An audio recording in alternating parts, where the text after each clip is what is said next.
उत्तम सत्य धर्म भी आज के दिन पढ़ा होगा और कई पुस्तकों के क्रम में निर्वाणी के क्रम में आपको चौथा धर्म उत्तम सत्य धर्म लिखा होगा।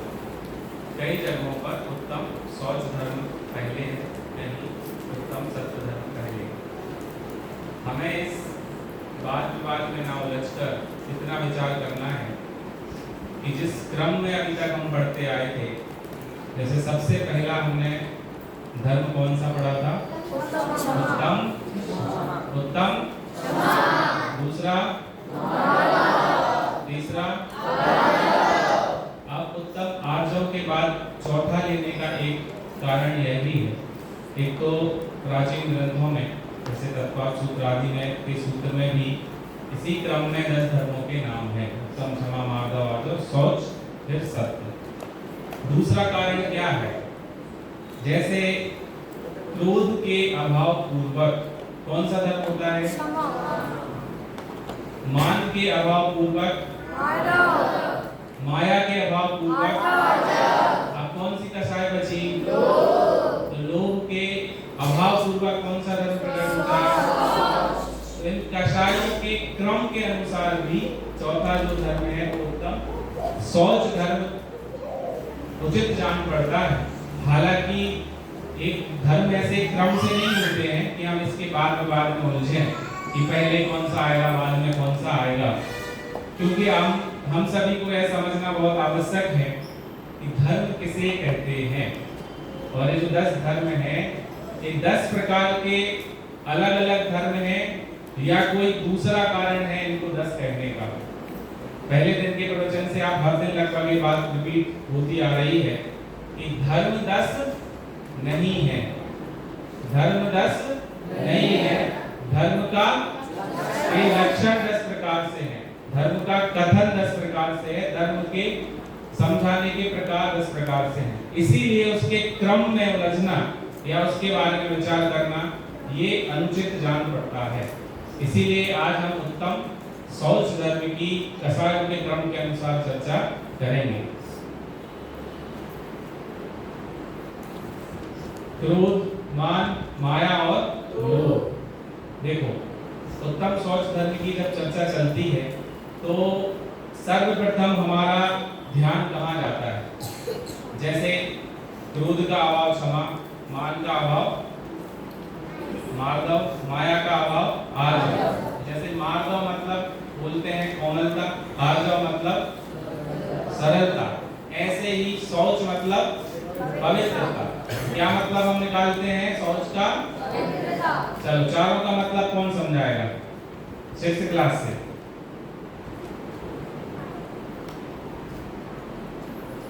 मार्दव मतलब क्षमा से शुरू करते हैं। क्षमा मतलब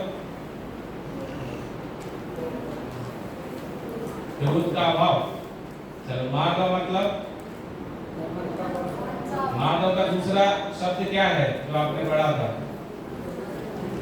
क्या? जिसको मान नहीं रहता वो कैसा होता होगा? सोचो, मानी व्यक्ति कैसा होता है? मानी कैसा होता है? घमंडी। तो पर्यायवाची है। तो होता कैसा है? स्वभाव से कैसा होता है? हमें अच्छा लगता है कि बुरा?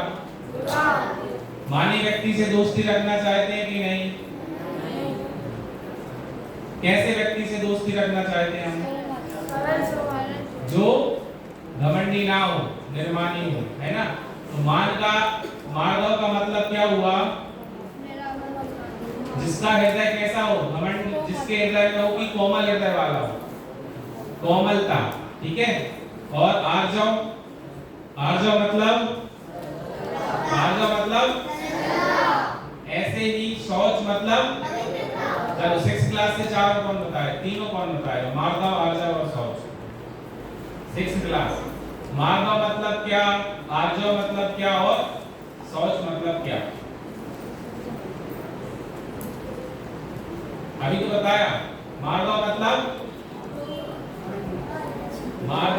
मार्ग नहीं, मार्दव मतलब कोमलता, आर्जव मतलब, और शौच मतलब किसको, जिसके जीवन में प्रकट हो उसको यह धर्म प्रकट होते हैं, ठीक है।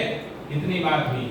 देखो जैन धर्म वास्तव में इतना महान धर्म क्यों है, कभी विचार किया? क्या कारण है कि जैन धर्म इतना महान है? हम जैन हैं इसलिए जैन धर्म महान है कि कुछ और कारण भी है? देखो दुनिया के जितने भी धर्म हैं, दुनिया के जितने भी संप्रदाय हैं, वो सब कहते हैं द्वेष नहीं करना चाहिए, गुस्सा नहीं करना चाहिए, है ना, किसी से लड़ाई झगड़ा नहीं करना चाहिए, ऐसा बोलते हैं ना सभी।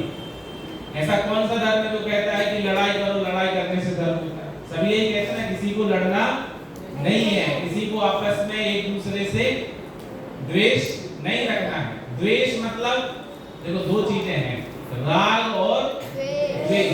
कितनी चीजें हैं? राग और द्वेष। तो जो हमारे भगवान हैं वो राग से रहते हैं कि द्वेष से रहते हैं? कौन बताएगा? हाथ खड़ा करके कौन आंसर देगा?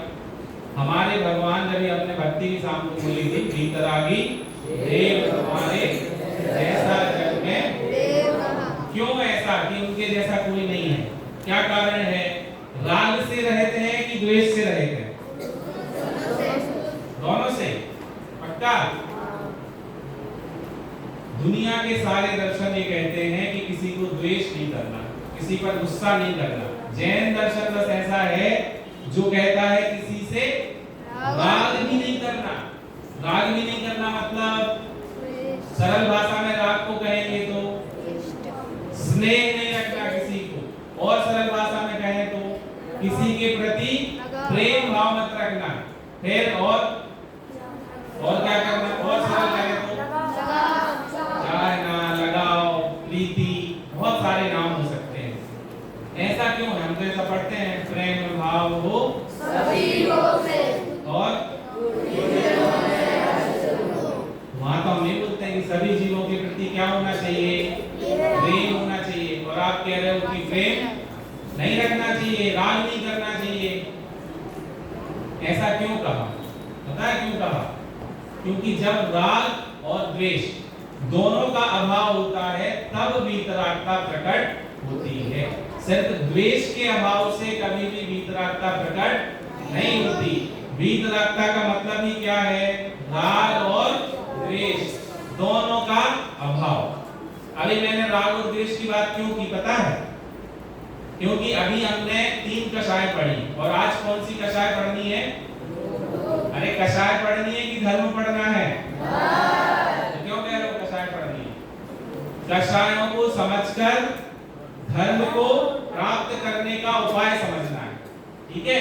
तो 3 कषाय पढ़ी, क्रोध, मान, माया और लोभ। देखो इसमें से एक चर्चा ये भी आई थी कि इन चारों कषायों में से राग रूप कितनी कषाय हैं और द्वेष रूप कितनी कषाय हैं? कौन बताएगा? चलो 4 कषाय हैं, ठीक है। सबको नाम याद है? 6 क्लास सबको नाम है? बोलो मानस, 4 कषाय के नाम बोलो। 4 कषाय के नाम बोलो बेटा। माया। इसमें से कौन सी कषाय नहीं करनी चाहिए? कौन सी नहीं करनी चाहिए? क्यों? क्योंकि कषाय की क्या परिभाषा है? कषे अर्थात दुख देने वाला है, उसको करने से हम सुखी कैसे हो सकते हैं? तो उसके तो अभाव का उपाय ढूंढना पड़ेगा ना। लेकिन उसमें कहा चलो क्रोध ठीक है, मान ठीक है, माया ठीक है, लोभ की आज चर्चा है, 3 तो आप पढ़ चुके हो। लेकिन इसमें से हमें ये तो पता हो कि कौन राग रूप है और कौन द्वेष रूप है। चलो कौन बताएगा? 6th क्लास में है किसी को पता? 7th क्लास पीछे बोला अभी दे।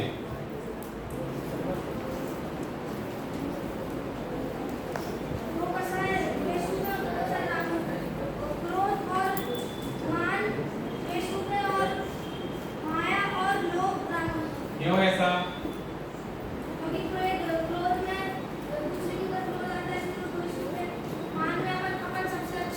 अपन अपने आप को बड़ा मानते हैं और दूसरे को छोटा मानते हैं। माया और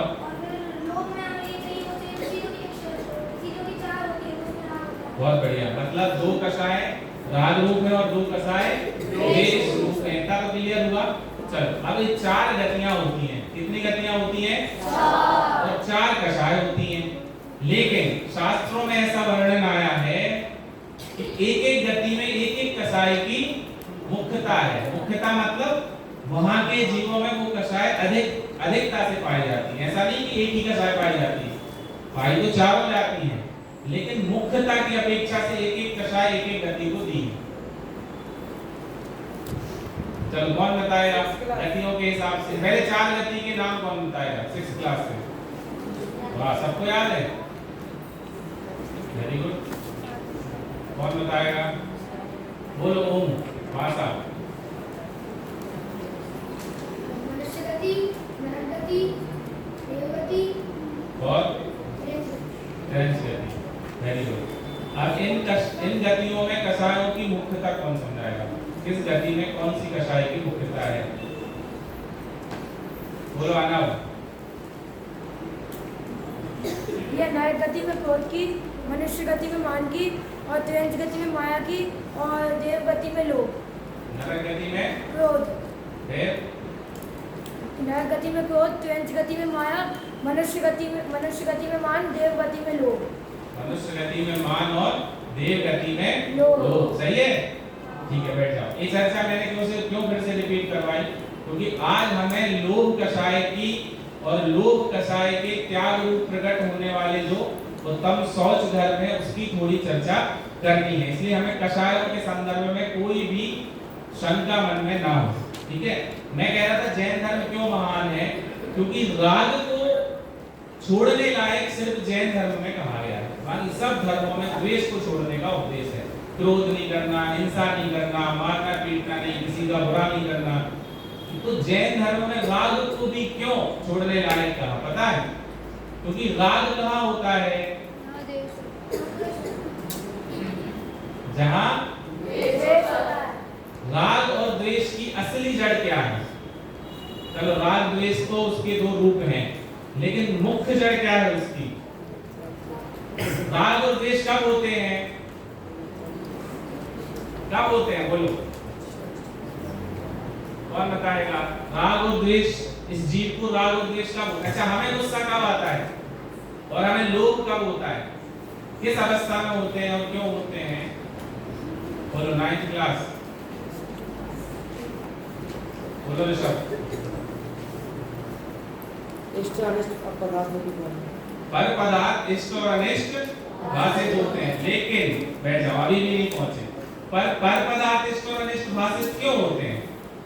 किसको होते हैं?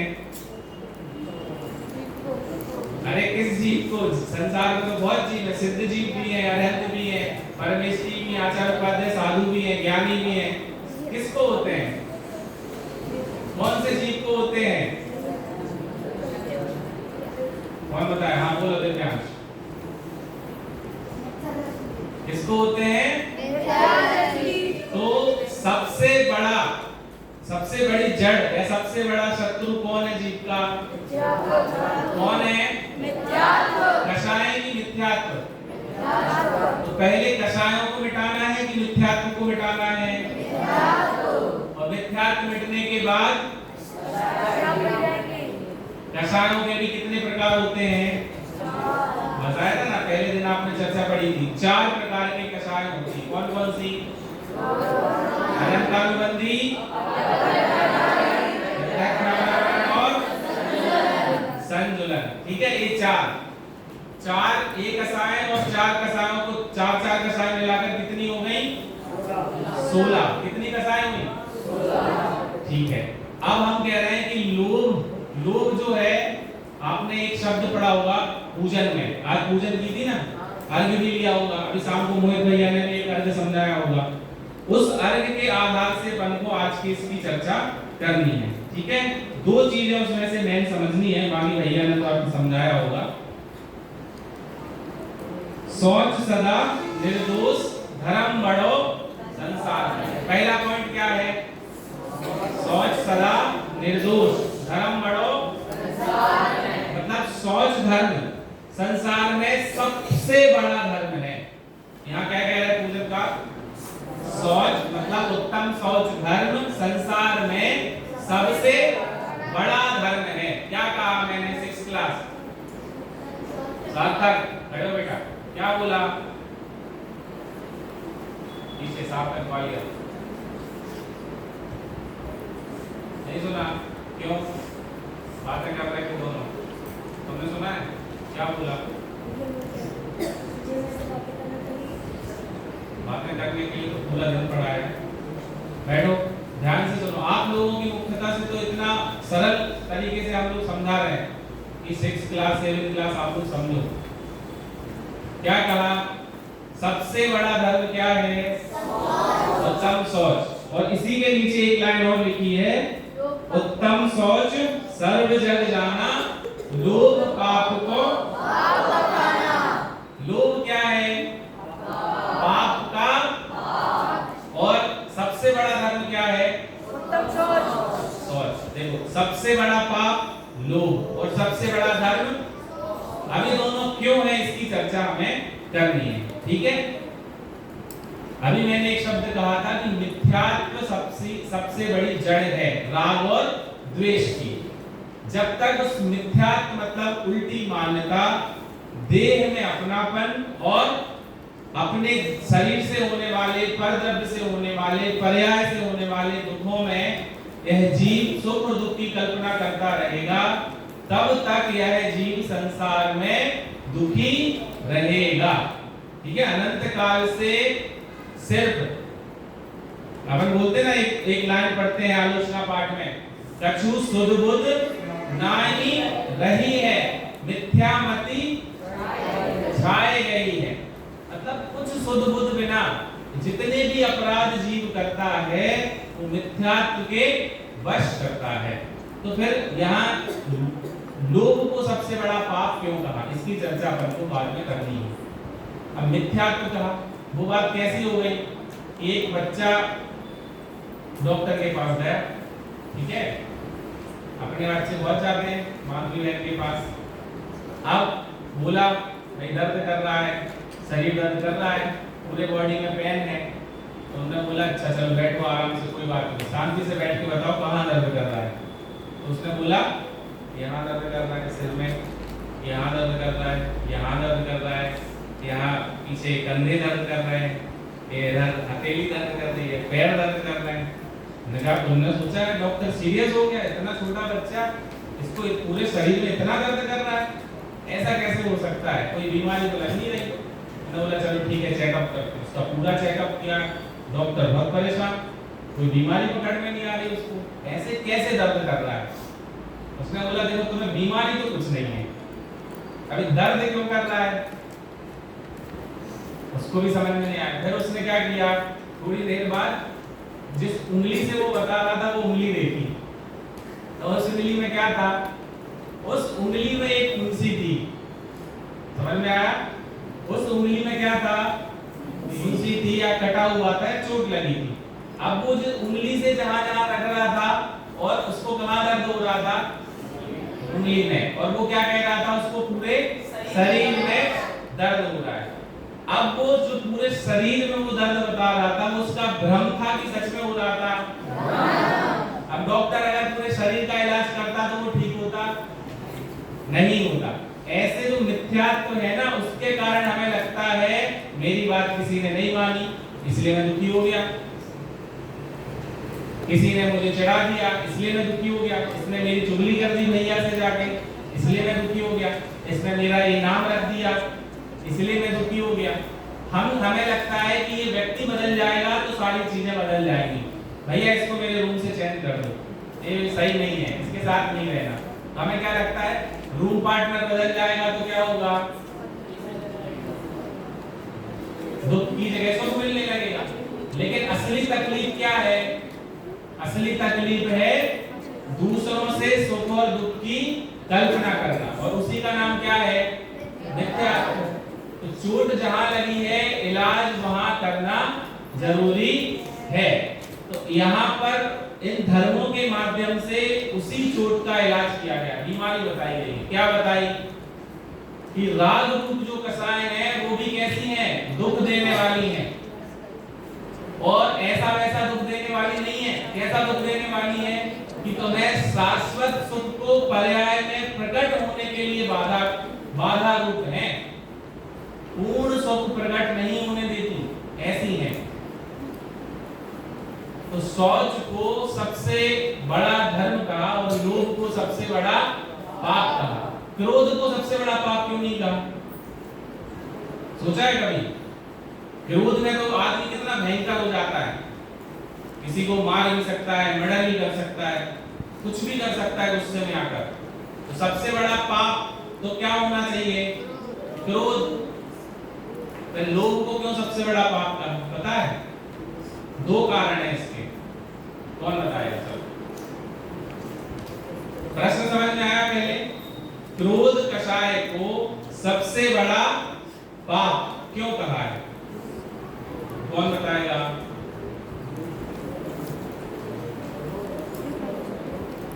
रातियार बोलो चलो। लोभ कषाय को सबसे बड़ा पाप क्यों कहा है? लोग कसाय करते समय जो बाकी की तीन कसाय होती है वह भी उसमें होता है। कैसे?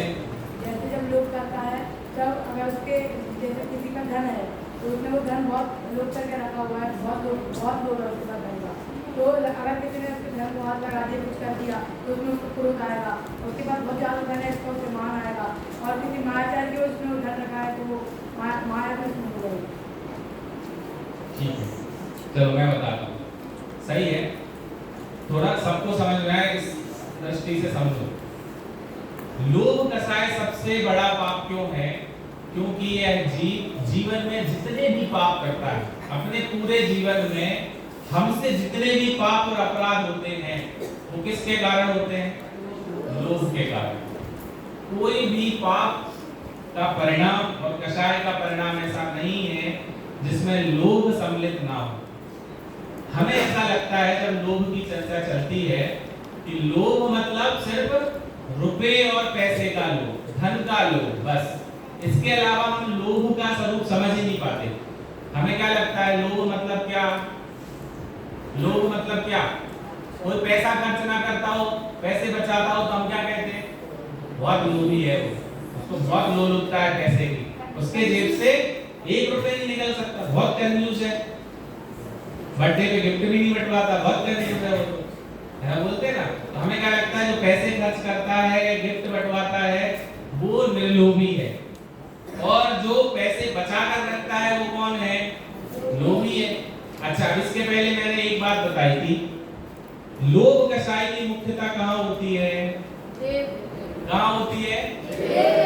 अच्छा, देव गति में कौन सा बैंक है? वर्ल्ड बैंक है कि स्टेट बैंक है? वर्ल्ड बैंक है कि रिजर्व बैंक है? कौन सा बैंक चलता है ऊपर देव गति में? है? क्रेडिट कार्ड चलता होगा, क्या चलता है? तो फिर लोभ की मुख्यता देवों को क्यों बताई? जब अगर रुपए पैसे से लोभ होता है तो लोभ कषाय की मुख्यता कहाँ बताई है? देव गति में। तो देवों को कौन सा लोभ होता है? बोलो, पैसे का लोभ होता है? किस चीज का लोभ होता है?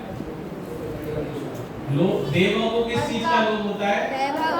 पद का, यश का, वैभव का, है ना। एक दूसरे को देखकर जो जलन, ईर्ष्या ईर्ष्या के परिणाम होते हैं, वो क्या होते हैं, उससे उनको लोभ कसाई की मुक्तता बताई, उससे उनका एक दूसरे को देखकर निरंतर जलते रहते हैं। ठीक है, इसलिए इसका मतलब एक पॉइंट क्या क्लियर हुआ कि लोभ मतलब सिर्फ पैसे का लोभ नहीं, सिर्फ धन के लोभी को लोभी नहीं कहा। किसके लोभ को और किस किस चीज का लोभ कहा शास्त्रों में? बोलो, किस किस चीज का? बहुत सारे हो सकते हैं। कषायों का ऐसा संसार फैला है, एक नाम में हम मान नहीं सकते कषायों को।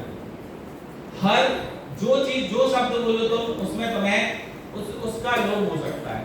किसी को नाम का, किसी को यश का, है ना, किसी को मान प्रतिष्ठा का, किसी को अच्छे नंबर आने का, किसी को अपना यहाँ फोटो लगवाने का, पिक्चर लगवाने का, किसी को बेस्ट ग्रुप का, कितनी सारी चीजें हो सकती हैं, हो सकते हैं कि नहीं?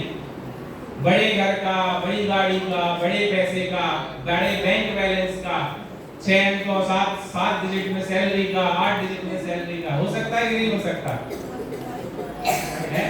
10th क्लास अभी से सोचते हो कि नहीं 11th करके वो कोर्स करना है जिसमें 7-8 डिजिट की कम से कम मंथली सैलरी मिले?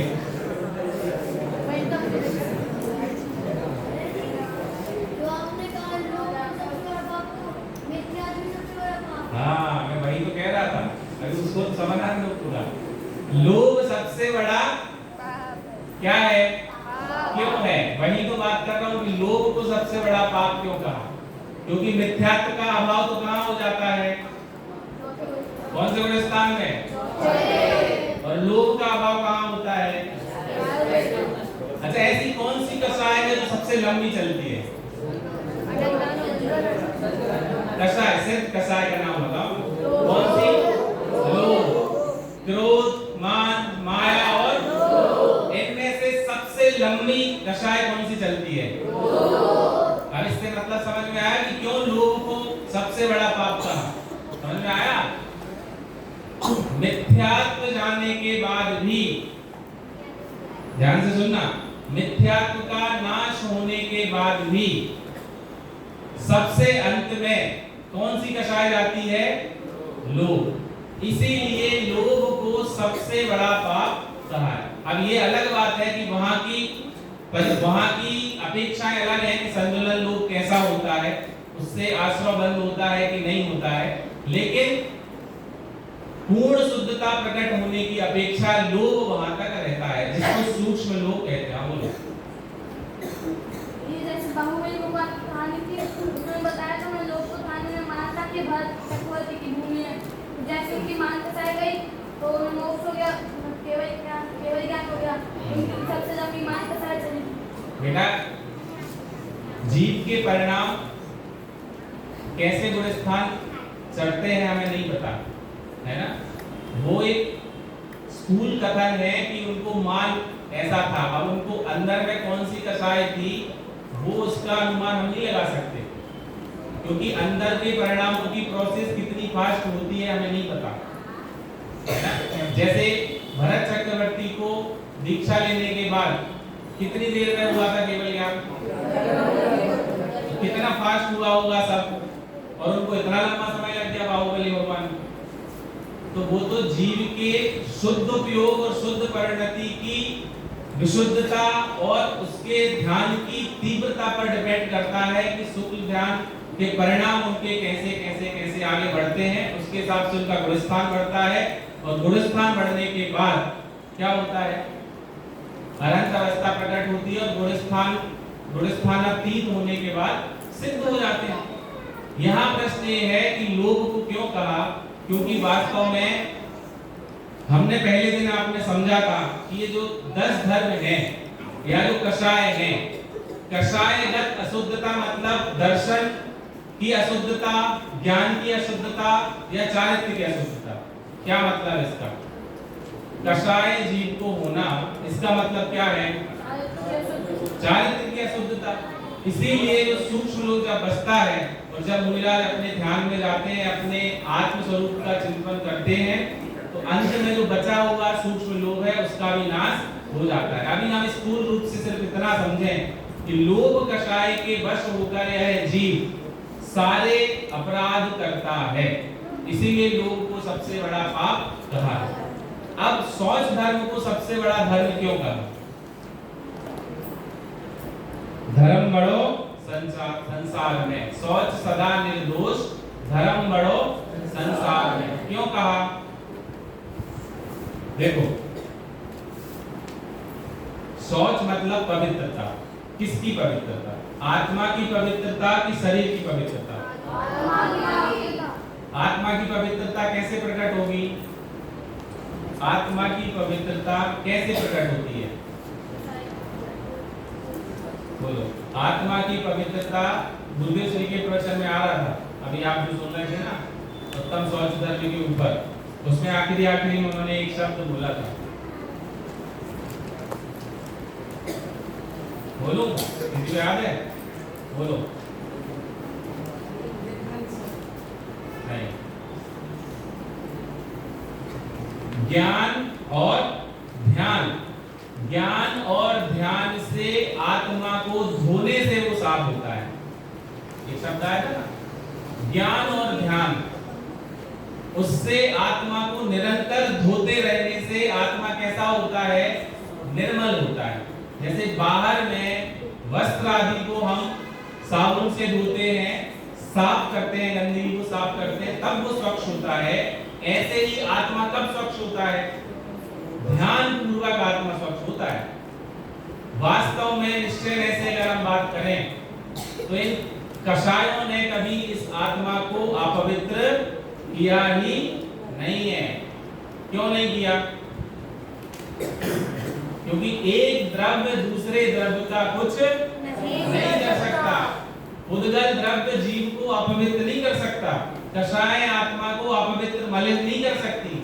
आत्मा तो मलिनता से भिन्न है। आत्मा उस मलिनता से भिन्न है, पवित्र ही है।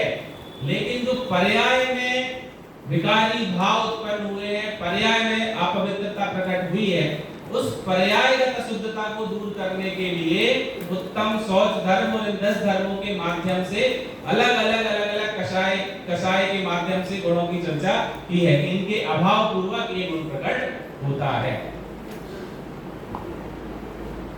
समझ में आया? चलो, शौच सबसे बड़ा धर्म क्यों है? प्रश्न है क्योंकि पवित्रता, किसकी पवित्रता? आत्मा की पवित्रता। और आत्मा की पवित्रता कब होगी? वास्तव में तो सम्यक दर्शन, सम्यक ज्ञान और सम्यक चारित्र, इन तीनों से ही आत्मा की पवित्रता है। क्या बोला? सम्यक दर्शन, सम्यक ज्ञान और सम्यक चारित्र, इन तीनों से किसकी पवित्रता है? आत्मा की। हमारी पवित्रता किससे होगी? बोलो, हम पवित्र कब होंगे?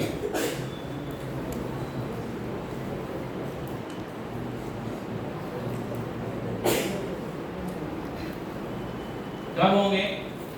जब हम सम्यक दर्शन ज्ञान चारित्र प्रकट करेंगे, तब वो पवित्रता प्रकट होगी। सीधी सी बात है। तो उत्तम शौच धर्म के धारी जो महामुनिराज हैं, वो सम्यक दर्शन ज्ञान चारित्र रत्नत्रय से सहित हैं, उस पवित्रता से जगमगान होते हैं, इसीलिए वो इतने महान कहलाते हैं। अच्छा, आपने एक बात सोची? उत्तम शौच धर्म जिसको पवित्रता के साथ जोड़ा जाता है, वास्तव में वो मुनिराजों के होता है। जबकि हमें क्या लगता है?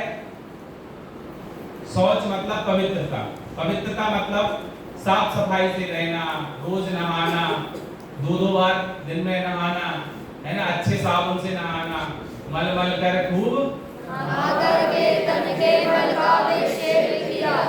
फिर आगे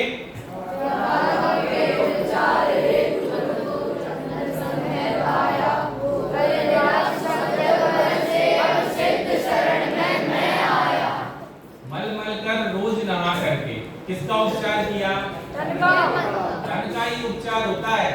और ये तन जो है, ये मेरा है कि पुद्गल का है? पुद्गल का है। तो जो पुद्गल का है उसको साफ करने की क्या जरूरत है? दूसरे के घर को साफ करेंगे तो अपना घर कब साफ होगा? दूसरों के घर में जाकर रोज झाड़ू लगाएंगे तो अपने घर में डला हुआ कचरा कब साफ होगा? बोलो, समझ में आया? दूसरे के घर की हम चिंता करेंगे साफ सफाई करने की, और अपने घर में ध्यान नहीं देंगे तो कचरा किसके घर का साफ होगा? पड़ोसी का कि तुम्हारा? पड़ोसी का। और हमें किसके घर का कचरा साफ करना है? अपना घर कौन सा है?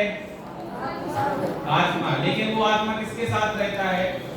शरीर के साथ।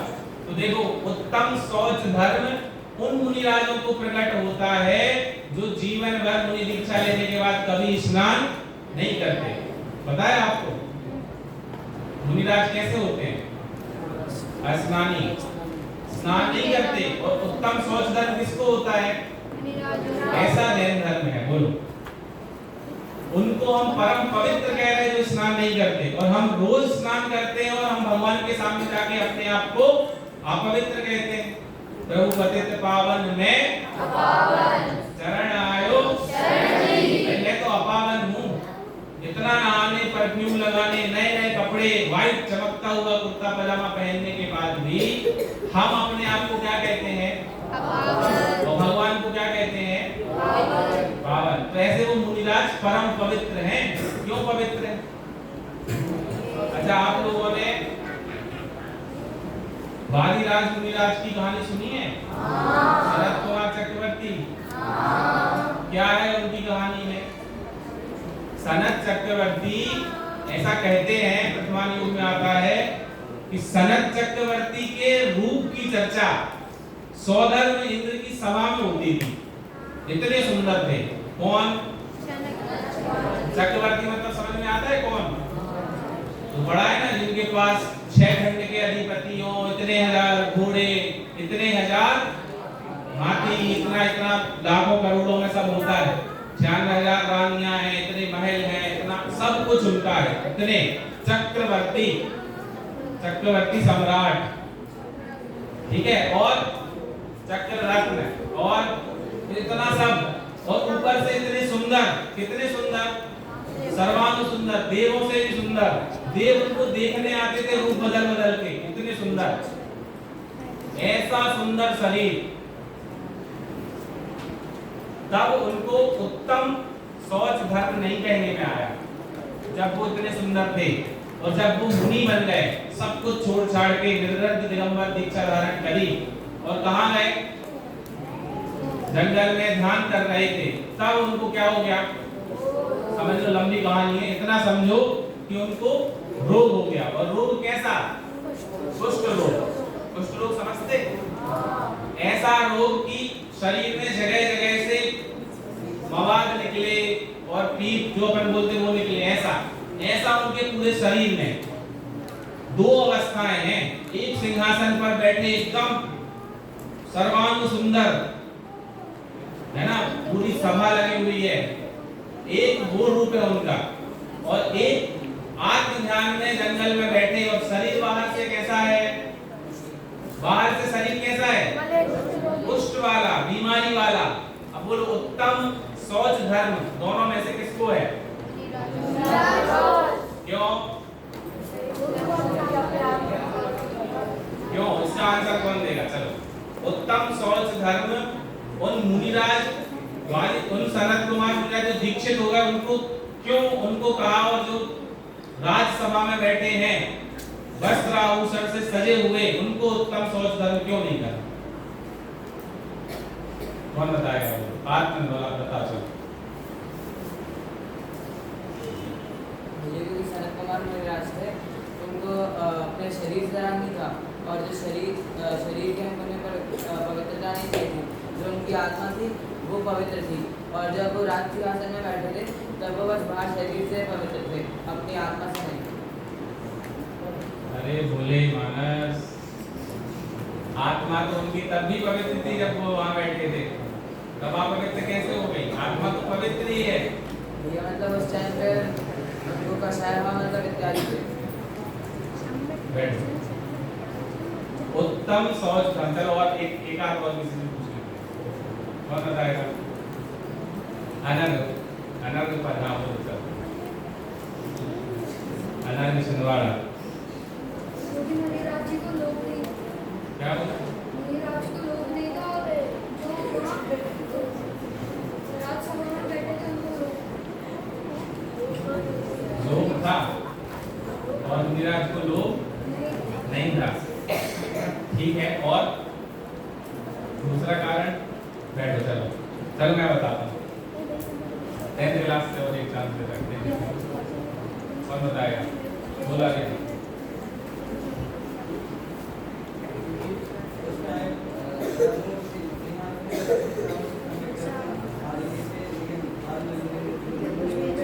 क्यों? छाया समय दृष्टि हो तो आवृत्ति समय दृष्टि तो होता ही है चौथे गुलिस्तान वाला। बैठो, देखो, उत्तम शौच धर्म, चाहे उत्तम क्षमा धर्म हो, उत्तम मार्दव धर्म हो, आर्जव धर्म हो, ये 10 धर्म कहाँ प्रकट होते हैं? पर्याय में प्रकट होते हैं। और किसको प्रकट होते हैं? मुनिराजों को प्रकट होते हैं। इसीलिए जब वो मुनि बने, रत्नत्रयधारी हुए, चारित्र दशारूप महाव्रत अंगीकार किए, तब जाकर वो उत्तम शौच धर्म उनको कहलाया। ऐसे वादिराज मुनिराज का भी उदाहरण आता है शास्त्रों में, है ना? उनको भी ऐसी बीमारी हो गई थी, कोढ़ हो गया, है ना? उनको भी ऐसे ही कहा गया। उसको दूर करने का उपाय कई लोग गए उनके पास कि आपकी बीमारी दूर कर देते हैं, लेकिन उन्होंने कभी उसके लिए हाँ नहीं बोला। क्यों? क्योंकि शरीर के रोग को वो कभी आत्मा का रोग नहीं मानते थे। शरीर के होने वाले कष्ट से कोई मतलब नहीं, बाहर में कुछ भी होता रहे, अंदर में उनको पता था कि उनके स्वरूप में लीनता ही मोक्ष मार्ग का कारण है। बाहर के शरीर के पोषण भरण पोषण से कभी मोक्ष मार्ग का पोषण होने वाला नहीं है, मोक्ष मार्ग प्राप्त होने वाला नहीं। इसीलिए उनको उस मुनि दशा में बाहर से शरीर कैसा भी हो, लेकिन उत्तम शौच धर्म के धारी थे। ऐसे समस्त मुनिराज जो रत्नत्रयधारी हैं, सबको ये 10 धर्म होते हैं, है ना? इसीलिए शरीर की पवित्रता अपवित्रता से उत्तम शौच धर्म का कोई मतलब नहीं है। इसलिए सबसे बड़ा धर्म अगर संसार में किसी को कहा तो शौच को कहा। क्यों कहा? क्योंकि चरित्र की पवित्रता सबसे बड़ी पवित्रता है। किसकी पवित्रता? चरित्र की। चरित्र मतलब कैरेक्टर। चलो हम थोड़ी अपनी बात करते हैं। विद्यार्थी जीवन में, हमारे गृहस्थ जीवन में, जब आप आगे बढ़ोगे यहाँ से गृहस्थ जीवन में जाओगे, है ना, तो ये 10 धर्म हमें कैसे सहायक होंगे? चलो ये कहे तो मुनिराजों की मुख्यता से हैं, तो क्या हमारे जीवन में इनकी कोई उपयोगिता नहीं है? हमारे जीवन में हमें क्या सीखना है इन धर्मों से? तो उत्तम शौच धर्म से क्या सीखना है? विद्यार्थी जीवन में क्या होना चाहिए? हमारे क्या होना चाहिए? कैरेक्टर की पवित्रता, चरित्र की पवित्रता। और चरित्र की पवित्रता कब प्रकट होती है? चरित्र मतलब समझते हो ना, आपके व्यक्तित्व की पवित्रता। आपके ऊपर कोई दाग नहीं होना चाहिए। दाग मतलब कोई अपराध आपने ना किया हो, इतना मन साफ हो आपका, इतना मन पवित्र हो आपका, आपका वचन, आपकी भाषा इतनी पवित्र हो कि उससे अपशब्द कभी ना निकले। गाली गलौज जैसे शब्द अगर हमारी भाषा से निकलेंगे तो हमारे जीवन में, विद्यार्थी जीवन में वो कैसा है? चरित्र पर दाग जैसा है। अगर हम शरीर से कोई ऐसी चेष्टा करते हैं जिससे किसी को नुकसान पहुंचता है, जिससे किसी दूसरे को तकलीफ होती है, किसी दूसरे को कष्ट होता है, तो वो हमारे कैरेक्टर पर कैसा है? अपवित्रता है वो हमारे जीवन की, विद्यार्थी जीवन की। इसलिए विद्यार्थी जीवन में मन की शुद्धता, वचन की शुद्धता और काया की शुद्धता मिलकर चरित्र की शुद्धता बनती है। और ये कैसे प्रकट होती है? मन में अगर किसी दूसरे को नीचा दिखाने का भाव है, मन में किसी दूसरे की मजाक उड़ाने का भाव है, तो मन की अशुद्धता है आपको। हम इतनी बड़ी बड़ी बातें करते हैं, रत्नत्रयधारी महामुनिराजों के उत्तम शौच धर्म की पवित्रता की, आत्मा की पवित्रता की बात करते हैं, लेकिन क्या हमने विचार किया हमारे इस विद्यार्थी जीवन में हम क्या सीख सकते हैं इन धर्मों से? वास्तव में तो पूज्य गुरुदेव श्री जो कहते हैं, पूर्णता की लक्ष्य से की गई शुरुआत ही। हमारा लक्ष्य तो उस परम पवित्र उत्तम शौच धर्म प्रकट करने का होना चाहिए, उस रत्नत्रय रूप मुनि दशा का होना चाहिए, और उस मुनि दशा से अरहंत अवस्था और सिद्ध अवस्था का होना चाहिए। लेकिन शुरुआत तो करनी पड़ेगी ना, उसमें एक शब्द और है, पूर्णता के लक्ष्य से की गई शुरुआत। तो वो शुरुआत, स्टार्टिंग पॉइंट तो हमारे जीवन में आए, हमारे व्यक्तिगत चरित्र की पवित्रता तो आए, तब तो हम आत्मा के उस गुण की बात करेंगे, उस पवित्रता की बात करेंगे। पूरे दिन अगर हम एक दूसरे की गलतियां देखते हैं, एक दूसरे को चिढ़ाते हैं, एक दूसरे की शिकायतें लेकर आते हैं, एक दूसरे को हमेशा कैसे दुखी करें इसके उपाय ढूंढते रहते हैं, तो ना हमारे मन में शुद्धता है, ना वचन में शुद्धता है, और ना काया में शुद्धता है। सिर्फ व्हाइट कुर्ते पहनने से, रोज प्रेस किए हुए कुर्ते पहनने से हम स्मार्ट नहीं दिखते। हमसे अच्छे भी कई लोग दिखते होंगे दुनिया में, बहुत अच्छे कपड़े पहनते होंगे, ब्रांडेड, लाखों रुपए के वो पहनते हैं। जितने एक्टर एक्ट्रेस हैं, जितने सेलिब्रिटी हैं, कैसे कैसे कपड़े पहनते हैं, एकदम चमकदार। उनका कैरेक्टर कैसा होता है? चमकदार कपड़े पहनने से कैरेक्टर चमकदार होता है कि अंतरंग की पवित्रता से कैरेक्टर चमकदार होता है। आप कैसे व्यक्ति के साथ रहना पसंद करोगे? बोलो। मन का जो मैला हो, मन में बहुत जिसके मलिनता हो और बाहर से मीठी मीठी बातें करता हो, उससे दोस्ती करना चाहोगे? कि जिसका मन साफ हो उससे दोस्ती करना चाहोगे? तो जब आप अपने लिए ऐसा दोस्त चाहते हो जिसका मन साफ हो, भाषा साफ हो, जिसका कैरेक्टर साफ हो, तो आप दूसरा भी तो कोई चाहता होगा कि उसको भी ऐसा दोस्त मिले। और हर बच्चा जब अपने मन की, वचन की और काया की शुद्धता के बारे में सोचेगा तो फिर किसी को ढूंढने की जरूरत पड़ेगी। आप सोचो, आप सब कितने सौभाग्यशाली हो, इतनी छोटी उम्र में आपको सच्चा तत्व ज्ञान मिला, माँ जिनवाणी की शरण मिली, सोनगढ़ जैसी भूमि मिली पढ़ने के लिए, बातें समझने के लिए। दुनिया में लाखों करोड़ों बच्चे आपकी उम्र के इस समय जब आप ये सब सुन पढ़ रहे हो ना, उस समय में मोबाइल, टीवी और इंटरनेट पता नहीं किन किन सप्त रचनों में लीन होंगे। आए दिन घटनाएं आती, कैरेक्टर लेस जो व्यक्ति है उसकी घटनाएं आती। मोबाइल के लोभ में माता पिता ने मोबाइल लेने से मना किया, माता पिता को निपटा दिया, मार दिया, किसी दोस्त ने मजाक उड़ा दिया, उसका मर्डर कर दिया। इतना भी कंट्रोल अपनी भावनाओं पर नहीं है बाहर। ये तो जिनवाणी का अनंत उपकार है हमारे ऊपर कि हम इतना प्रैक्टिकली क्रोध, मान, माया, लोभ को कंट्रोल करना, उनके आचरण पर चलना, हमारे महापुरुषों के जीवन से सीखना, ये सब हमारी दिनचर्या में शामिल हो गया है। इसलिए हम उतने उग्र नहीं हो पाते, क्योंकि प्रत्यक्ष प्रभाव होता है ना जिनवाणी का, मंत्र कसाय रूप परिणमन होना, शास्त्र पढ़ना, जीवन में इतनी शुद्धता तो आएगी हमारे। लेकिन मैं उस शुद्धता की बात कर रहा हूं जिससे जीवन में वास्तविक धर्म प्रकट हो।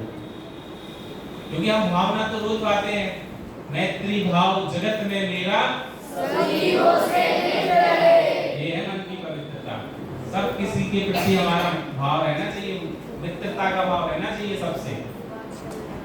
दीन दुखी जीवों पर मेरे उतरे रहना सोच रहे।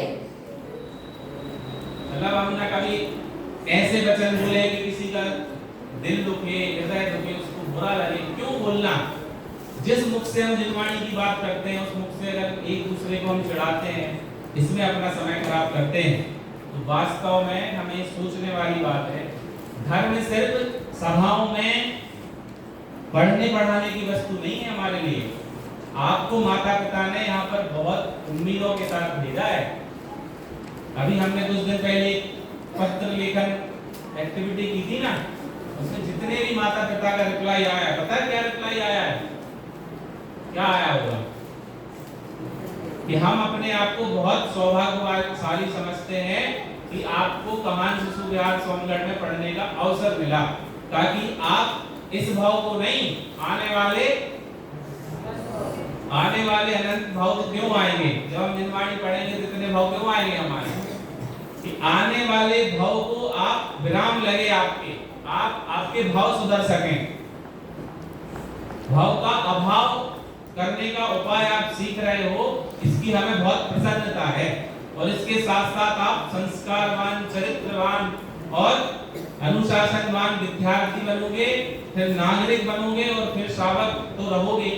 ऐसा बालक अगर हमारा होगा तो किस माता पिता का सीना गर्व से चौड़ा नहीं हो जाएगा? बताओ। ऐसा उन्होंने आपके लिए कहा है, तो कम से कम जिनवाणी के वचनों को तो ध्यान में रखते ही हैं, अपने माता पिता के उन वचनों को भी आप सभी ध्यान में रखें, तब जाकर यह उत्तम शौच धर्म की शुरुआत हमारे जीवन में होगी। जो उत्तम शौच धर्म हम मुनिराजों की कहानी सुनते हैं ना, कि इतना उपसर्ग हो रहा है, इतना सभी क्रोध नहीं किसी के प्रति, ना राजा श्रेणिक के प्रति, ना उपसर्ग दूर करने वाले के प्रति, ना उपसर्ग करने वाले के प्रति, ना कमठ के प्रति द्वेष और ना उपसर्ग दूर करने वाले के प्रति राग। ऐसा जीवन उनका है। तो शुरुआत तो हम भी अपने जीवन से कर सकते हैं। और वो शुरुआत कैसे होगी? कैसे होगी बताओ? शुरुआत कैसे होगी हमारे जीवन में धर्म की? धर्म पढ़ने से, पेपर देने से, क्लास टॉप करने से? कैसे होगी धर्म की शुरुआत जीवन में?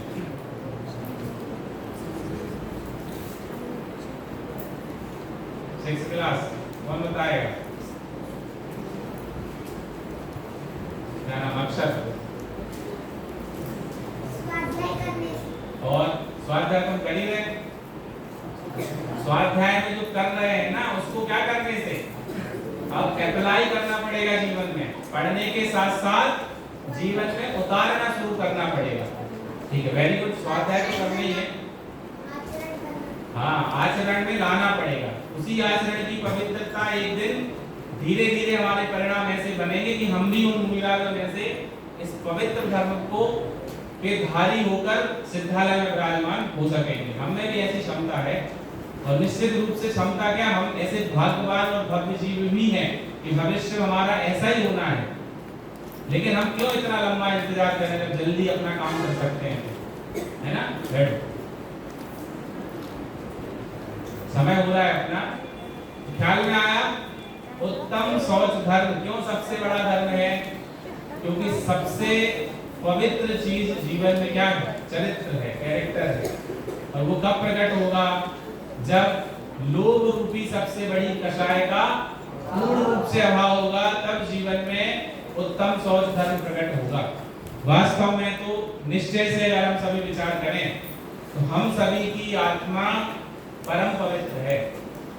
उस परम पवित्र आत्मा के आश्रय से पर्याय में भी वो पवित्रता प्रकट हो, और लोभ कषाय के अभाव पूर्वक हम सभी के जीवन में भी उत्तम शौच धर्म प्रकट हो, ऐसी भावना भाते हुए हम अपने वर्तमान जीवन को भी पवित्र बनाने का प्रयास करेंगे। इस संकल्प के साथ आज के इस उत्तम शौच धर्म की चर्चा को यही विराम देते हैं।